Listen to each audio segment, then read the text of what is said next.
Hablaremos hoy, querido Daniel Mactas, querido Gabriel Rolón, de Tales de Mileto. Así que agáchense y prepárense a escuchar en cuclillas algunas revelaciones sobre Tales. Mileto era una ciudad de Asia Menor, con puerto en el mar Egeo, y perteneciente a los jonios. Quedaba en Turquía, en lo que hoy es Turquía, vamos a confesarlo, ¿no? No es que los griegos se hubieran instalado en Turquía, no. Turquía era Grecia en aquel entonces. Y después, mucho después, cayeron los turcos. No había turcos en ese momento. Los turcos vinieron después.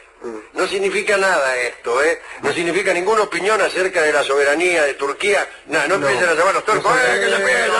No. Pero Mileto quedaba, ¿qué quiere que le haga? Allí donde hoy es Turquía. Y ciertamente los milesios fueron, en cierto modo, fundadores del pensamiento filosófico moderno, de la filosofía científica. Pero, insisto, o mejor dicho, no insisto, digo esto por primera vez. No se inventó la filosofía en un acto con la asistencia del ministro de Cultura de Mileto. No. Ni tampoco se pasó rápidamente del mito religioso a la interpretación científica de los hechos. Sucedió todo de un modo muy pausado a través de los siglos, como a uno le revienta que ocurran las cosas. Bien, y ahí tiene, por ejemplo, a este Tales de Mileto, del que vamos a hablar ahora. Cuando hablamos de filósofos, no hablamos del término en su sentido actual, ni tampoco en su sentido publicitario. Algunas personas en los medios dicen, bueno, nuestra filosofía es hacer las cosas bien, compre tal cosa. Como si filosofía fuera una forma de proceder y nada más. O un técnico de fútbol que dice, mire, nuestra filosofía es esperar atrás y salir en contragolpe, o nuestra filosofía es no salir cuando tocan el timbre. Pero no los llamamos filósofos en ese sentido, ni tampoco en el sentido actual de la filosofía. Al llamar filósofos a estos tipos de Mileto, y me refiero a Tales, pero también a Anaxímenes, Anaximandro, los tres milesios ilustres, digamos que ellos se ocupaban redondamente de ciencias naturales, en la medida que podían, y no en lo que después fueron las leyes del pensamiento, las que aún todavía no se habían convertido en tema de investigación. La filosofía no era ciencia de ciencias, ni siquiera ellos mismos se llamaban filósofos, porque la palabra vino un cacho después. Bueno, el campo de estudio de estos muchachos lo constituía todo el dominio de la naturaleza hasta donde les era conocido. Pero en aquel entonces la ignorancia era más extensa que en estos tiempos. O quizá al revés, como dice Sábato en un artículo que creo recordar, la ignorancia era menos extensa. La idea es esta, por ejemplo, antes de la invención del telescopio, uno no sabía que ignoraba el nombre de los satélites de Saturno, porque nadie sabía que Saturno tenía satélites. Cuando se inventa el telescopio y se descubren los satélites de Saturno, enseguida pasan a ingresar al territorio de nuestra ignorancia unos nombres que antes no estaban. Claro. Y cuanto más crece la ciencia, mayor es el número de cosas que ignoramos. Muy vasto. De manera que el porvenir de la ignorancia, dice Sábato, es fantástico. Vamos a ir ignorando cada vez más cosas. En este mismo momento se están descubriendo cosas que van a ingresar automáticamente al territorio de nuestra ignorancia y nosotros los más frescos. Bien. De acuerdo con Aristóteles, la finalidad de los primeros filósofos griegos era descubrir el principio material del cual derivaba su ser todo lo existente, y también la persistencia de la sustancia a pesar de los cambios de los accidentes. Esto es el embrión de un pensamiento científico, creer que hay unas leyes de la naturaleza que se cumplen más o menos siempre. Y entre estos primeros filósofos se encontraba nuestro amigo y titular de la charla de hoy, Tales de Mileto. No se sabe cuándo nació Tales. Se cree que fue alrededor del año 640 a.C. Su padre se llamaba Examio, Era paraguayo, evidentemente. Parece un nombre de un futbolista paraguayo, ¿no? Sí. Examio Fernández. Y por madre tenía a Cleobulina. Algunos dicen que tenía cierto origen fenicio, pero bueno, fue Tales el primero que llevó el nombre de sabio cuando se nombraron los 7 sabios de Grecia. Los 7 sabios de Grecia tienen una particularidad. ¿Cuál? No eran 7. Eran más. Y además casi nunca hay acuerdo acerca de cuáles eran. Esa es la razón de que a veces sean más. Pues si vos no sabés, claro, unos dicen que uno era y que el otro no, entonces si lo sumás a todos los postulantes, tenés como 15.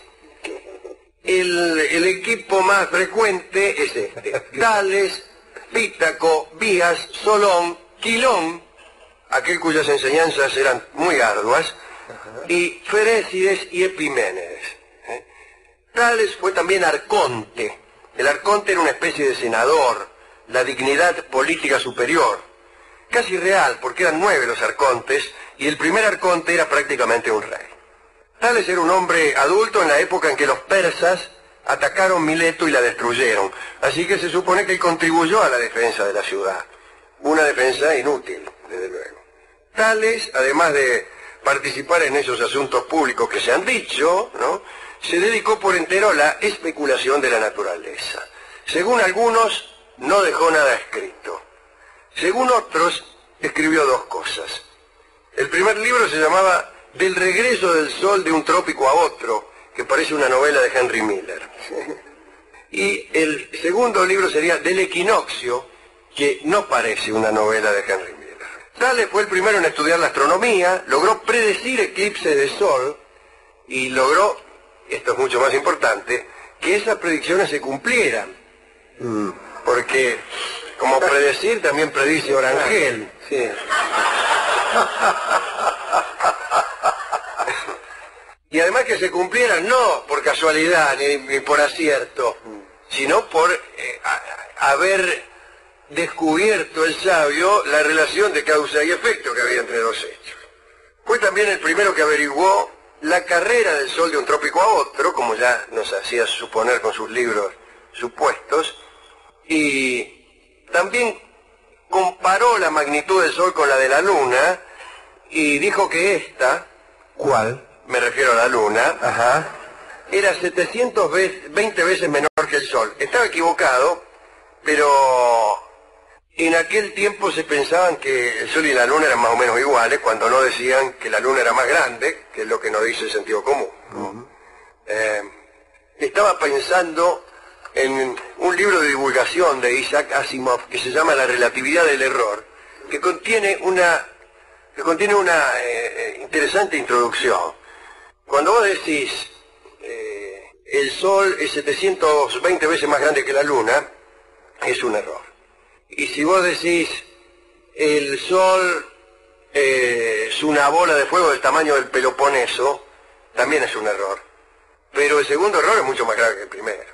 Así que hay relatividad en el error. Hay, probablemente la visión que en estos tiempos se tiene del universo sea errónea. Algunos dicen eso. Bueno, después de todo, también ahora, seguramente lo que creemos saber sobre el universo probablemente está equivocado. Bueno, pero no es lo mismo este error que probablemente entraña esta idea del Big Bang o de las galaxias que se alejan, etcétera, etcétera.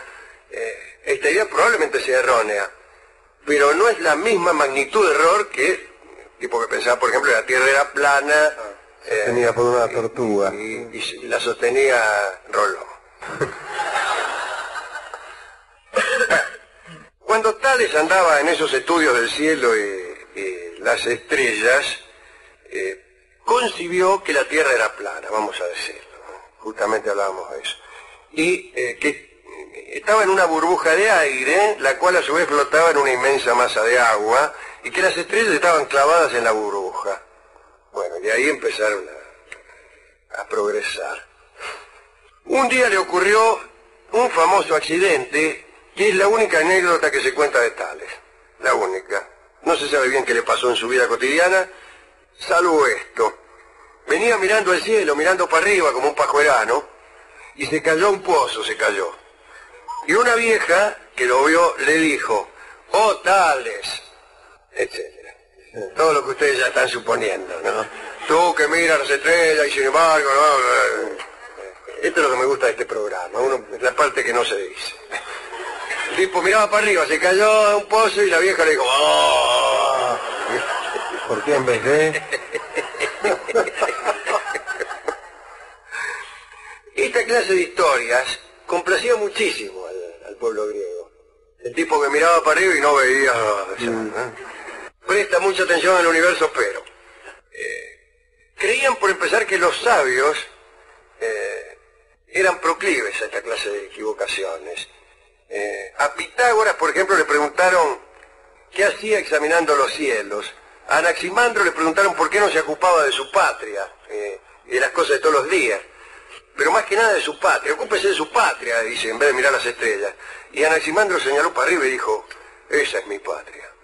Pero a los griegos les gustaba pensar, como a muchas personas hoy en día, que los sabios son tipos que se ponen una media de un color y otra de otro. Sin embargo, simpatizaban con los sabios, cosa que hoy no sucede, y hasta les perdonaban ese exceso de preocupación por lo universal o por el pensamiento abstracto, que, como todo exceso, pertenecía al rango de la iblis, pero esto lo perdonaban al sabio. También hay todavía, en nuestros tiempos, las personas que desprecian al sabio y lo tienen por incapaz de los asuntos cotidianos. Bueno, qué sé yo. Tales hizo contribuciones al calendario. Le dio el nombre de triacada a la tercera década del mes. La llamó así porque se ve que no le alcanzaba el sueldo. Llegó hasta... Bueno, San Jerónimo dice que Tales fue el inventor de las estaciones del año. Así dice el cronista. Ajá. Quiere decir que antes todo el año hacía el mismo clima. Antes de que Tales inventara esta cosa tan desagradable de hacer frío la mitad del año y calor la otra mitad. También fue Tales, según San Jerónimo, que le asignó al calendario 365 días. Antes los años tenían cantidades variables. Un día, 400 días, 10.000 días, según. Al igual que Pitágoras, Tales defendió la inmortalidad del alma, queriendo decir con esto que creía en ella, ¿no? ¿Cómo va a defender uno la inmortalidad del alma? Y yo la defendería si se pudiera. Claro, pero... Lo que no consigo es creer en ella. Pero como defenderla, la defendería. Bueno, según Aristóteles, Tales atribuía alma a algunas cosas inanimadas. Habrá dicho otra cosa Aristóteles, si es inanimado es justamente que no tiene alma. Tiene alma. Pero lo mismo hacía Pitágoras, ¿no? En realidad Tales solamente creía que había una cosa que tenía alma, y que era la piedra imán. Andaba siempre con una piedra imán en la mano, divirtiéndose, modestamente desde luego, cuando algunas partículas de hierro eran atraídas por la piedra imán, o cuando la piedra imán parecía moverse ella, yendo hacia un objeto de hierro fijo, ¿no? Entonces a él le parecía que la piedra imán se movía y habrá pensado, todo lo que se mueve está vivo. Chao. Así que y todas las cosas que se mueven tienen alma. Sí. Bueno, qué sé yo. Bien. Quiero decir que, según Diógenes Laercio, Tales inventó el triángulo rectángulo en un semicírculo. ¿Qué es el triángulo rectángulo en un semicírculo? Y me parece que es un triángulo rectángulo cuyos dos catetos son iguales. A saber, claro, son el diámetro, son el radio. Fíjese, semicírculo, la mitad de un círculo. Sí. Haga un triángulo rectángulo, es decir, divida en dos el semicírculo y trace una cuerda. Sí. Divida en dos el semicírculo con una perpendicular, ¿no es cierto? Sí. Entonces ponga A, B, C. Sí. A es el centro, B y C las intersecciones de los diámetros. Perfecto. Bueno, son iguales. Los radios de ese semicírculo son los catetos del triángulo rectángulo que se acaba de hacer. Como una hipotenusa es la cuerda entre B y C. Exactamente. Bueno, Como una porción de mozzarella. Como una porción de mozzarella, exactamente, que ocupara un cuarto de la pizza. Eso fue lo que le dijo Tales de Mileto a su hijo, que no lo entendía. ¿Cómo querés que te lo diga? Bueno, antes no había esa clase de triángulos. Ajá. No sé cómo podrían vivir sin triángulos rectángulos inscritos en un semicírculo. Bueno. También inventó el triángulo escaleno, el único que existe. Es el triángulo ese mal dibujado. A mí me salen todos escalenos. Y desde luego el famoso teorema, dos paralelas, dos cruzadas, paralelas transversales. Es la base para el teorema de Pitágoras. Primero te enseñan el de Tales y cuando ya te lo estás por aprender, te vienen a enseñar el de Pitágoras, encaja en el de Pitágoras. Con lo cual empieza una confusión que no termina sino con el fallecimiento del alumno. Bueno, así que si el teorema de Tales es falso, el teorema de Pitágoras también es falso. Así. Bueno, el teorema de Tales es uno de mis preferidos. En Egipto, porque viajó a Egipto, como todo, a estudiar geometría, según dicen. En Grecia, cada vez que uno sabía geometría, empezaban a decir que había ido a estudiar a Egipto. En Egipto se hizo amigo de los sacerdotes del lugar, dice. ¿Qué lugar? De Egipto, me dirá usted. Bueno, pero ¿a qué ciudad fue? Y le dejaron, ya sé dónde, fue a Memphis, porque cerca de allí estaban las pirámides. Le dejaron medir las pirámides. ¿Y se podría medir las pirámides? Sí, si vaya y mírala. Le dijeron medio jorobándolo. ¿Cómo va a medir las pirámides? ¿Por qué la vas a medir? Además, era un dicho, anda a medir las pirámides. Anda, claro. Anda a medirme las pirámides. Anda tranquilo, anda. Pero no fue con un piolín como hubiera hecho yo. Sino que las midió por medio de la sombra. Midió la sombra que él mismo proyectaba e hizo la relación entre lo que medía la sombra y su propia altura. Claro, las proporciones. Ponele que él medía 1,80 y su sombra 3,60.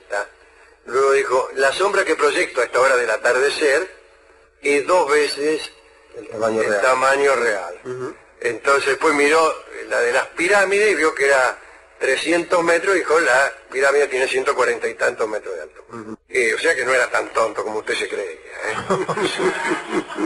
Claro, pues ya hay mucha gente acá que dice, qué tonto, cosas que todos sabemos, está en el manual de primer año, el teorema de tal, y él lo inventó, estúpido, ¿no? Tardó más él en inventarlo que yo no entenderlo, dice. Refiere Clitón que Tales fue amante de la vida privada y solitaria. Qué horror, ¿no? Dicen que fue casado, sin embargo, que tuvo un hijo, pero otros dicen que no, que vivió otro... Bueno, entonces déjenos en paz. No digan nada. No se sabe, ¿no? Según Tales de Mileto, el principal elemento era el agua, el origen de todas las cosas. La tierra resultaba de que el agua se espesara. Agarras agua, la espesas y ¿qué conseguís? Tierra. El aire provenía del vapor del agua y este aire daba vida al fuego. Nunca explicó por qué, ¿no? El tipo decía esas cosas. Se parece a ciertas discusiones políticas. Bueno, sin embargo, hay una cosa intuitiva que es valiosa, ¿no? Pensar que el agua es el origen de todas las cosas. No era nuevo entonces, porque ya Hesíodo hablaba del océano primordial, pero todavía hoy hay quien sostiene, y sostiene bien parece, que la vida humana se gestó en un medio líquido, ciertamente. Parece que Tales se murió finalmente, a los 78 años de edad, mientras disfrutaba de unos espectáculos gimnásticos de la Olimpiada número 35. Ahí estaba en la tribuna, afligido de calor y sed, según dicen, y murió sentado en los escalones del estadio. Lo que habla de la comodidad de aquellos estadios, donde las personas estaban sentadas. En un partido de fútbol actual hubiera muerto parado, como un vigilante provincia. Alguna vez le preguntaron a Tales acerca de la muerte, y Tales dijo que entre la muerte y la vida no había diferencia alguna, especialmente en algunos casos. Entonces el interesado se quiso hacer el vivo e insistió. ¿Y entonces por qué no te mueres?, le preguntó. Y Tales le contestó, justamente porque no hay diferencia. No me gusta tanto, no me gusta tanto. Me gusta mucho más lo de Solón llorando la muerte de su hijo, y el pedante que le pregunta, ¿por qué lloras si es irremediable? Y Solón le contesta, por eso, porque es irremediable. Es muy superior a la contestación de peluquería de Tales de Mileto. A nosotros nos cae un poco mejor Anaximandro, que creía en el aire más que en el agua, o por ahí creía también en los 4 elementos, pero lo que pasa es que se sabe mucho de... Un día vamos a hablar, de Anaximandro. ¿Qué otra cosa quiere que le diga? Nada. Anaximandro influyó más que Tales porque la razón avanza sobre el mito. El mito piensa que la divinidad castiga al que obra mal. Y Anaximandro piensa que hay como una especie de ley de compensaciones que es inherente a la naturaleza.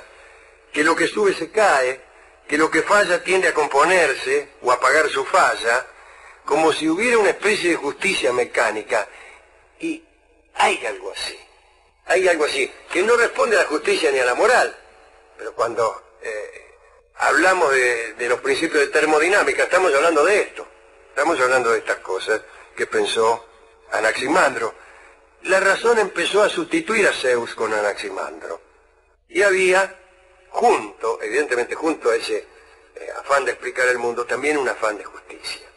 Y a veces los hacía concebir ideas equivocadas, pero no está mal. El afán de justicia va paralelo siempre con un apetito de orden. Al científico le gusta que el universo funcione con algún sentido.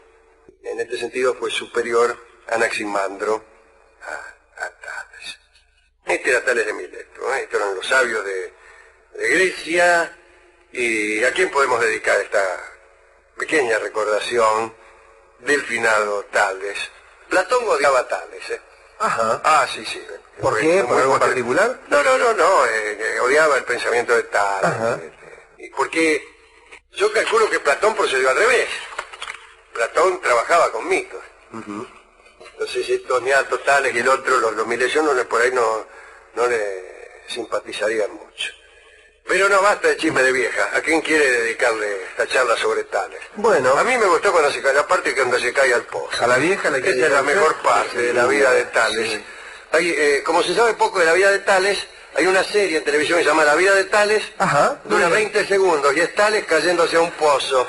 Y una vieja que le dice, miras las estrellas, oh Tales, etcétera.